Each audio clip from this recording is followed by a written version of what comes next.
Dhaka board সহ সকল বোর্ডের ফিজিক্স দ্বিতীয় পত্রের ফিজিক্স সেকেন্ড পেপারের এমসিকিউর সমাধান খুঁজতেছো। আজকের ভিডিওতে আমরা ফিজিক্স সেকেন্ড পেপারের এমসিকিউর সমাধান দিয়ে দিব। কোন বোর্ডটা সবার আগে চাচ্ছ এখনই কমেন্ট করে দাও। ওই বোর্ডের সমাধানটাই আমরা এই ভিডিওর মাধ্যমে সবার আগে দেওয়ার চেষ্টা করবো, এবং কোন সেটেরটা চাচ্ছ এখনই নিচে কমেন্ট করে দাও।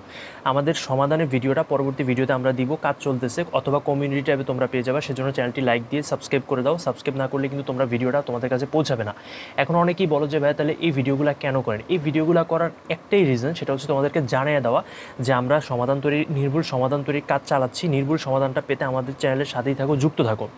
অনেকেই বলো যে এই সমস্ত ভিডিও বানায় লাভটা কী, আমরা ভিউ কামাই। আসলে এই যে ভিউ হয়, এই ভিউ দিয়ে আমাদের কোনো আর্নিং হয় না, কোনো ইনকাম হয় না। এটা তোমরা হয়তো বা জানো, যারা ইউটিউব সম্পর্কে মূলত একটু ধারণা রাখো, ঠিক আছে। এই হালকা পাতলা ভিউ দিয়ে তেমন কোনো আর্নিংই হয় না, আমাদের ভিডিওর সাইজও কম। তো তোমাদের সমস্ত প্রশ্নগুলো উত্তর দিয়ে দিলাম, আসলে তোমাদের যাতে উপকারে আসে সেজন্যই। একটা জিনিস চিন্তা করবা যে যেহেতু একটাই পরীক্ষা শেষ হয় এবং তোমার বাসা যাইতে যেতে 1:30-2টা বাজে, ঠিক আছে। সো একটা সামথিং আগে পরীক্ষা শেষ হয়, তো এই সময়টাতে হচ্ছে প্রশ্ন হাতে পায়া প্রশ্নগুলো নির্ভুল সমাধান তৈরিতে সলভ করতে একটু সময় লাগবে, স্বাভাবিক। কারণ আমরা মানুষ, রোবট, এটা খুঁজে বের করতে হবে, ঠিক আছে, নির্ভুল সমাধানটা। এখন তোমরা যদি বলো যে কোনো একটা সমাধান দিয়ে দিতে, তাহলে কিন্তু আমরা সাথে সাথে দিয়ে দিতে পারি, কিন্তু আমরা চাই না তোমাদের ক্ষতি হোক। সেজন্যই আমরা এই ভিডিওর মাধ্যমে জানিয়ে দিই, চ্যানেলটা সাবস্ক্রাইব করে রাখো। আমরা ভিডিওর মাধ্যমে হোক, কমিউনিটি ট্যাবের মাধ্যমে হোক, যে কোনো একটা মাধ্যমে হোক, তোমাদের সমাধানগুলো জানিয়ে দিব। এখন সেক্ষেত্রে যদি তোমরা আমাদেরকে খারাপ ভাবো, তাহলে আর কিছু করার নেই, বলারও নেই।